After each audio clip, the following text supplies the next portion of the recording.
মাছ ভাজা হয়ে গেছে, ঠিক আছে। ভেজে নিয়েছি লবণ হলুদ দিয়ে, কড়াইতে তেল দিয়ে পাঁচফোড়ন দিয়ে পেঁয়াজ রসুন কাঁচা লঙ্কা দিয়ে দিয়েছি। এগুলো ভাজা ভাজা হবে,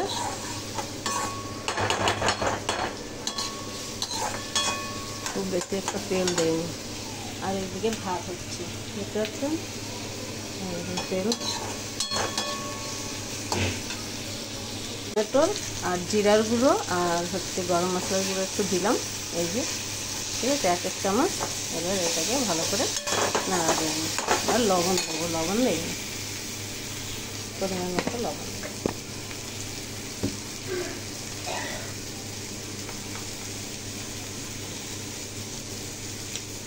ভালো করে মশলাটাকে আজকে পিষে দিইনি, বাটা মশলায় করিনি, হ্যাঁ, এমনি ঘষে আর কুচি কুচি করে কেটে দিয়েছি। এরকম করেও মাঝে মাঝে খেলে ভালো লাগে।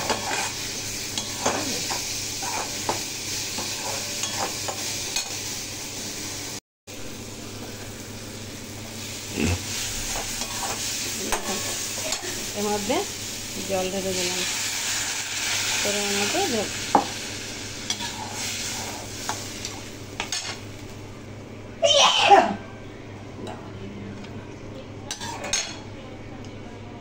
কাঁচা লঙ্কা দিয়েছি না কুচি করে তেলে, ঝোলটা ফুটলো, মাছ দিয়ে দেবো, হয়ে যাবে। মাছগুলো দিয়ে দিচ্ছি।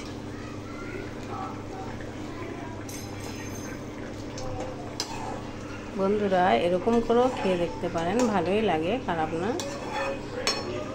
আমি যেরকম আমার রান্না করি, বেশি ভালোও খেতে চাই না।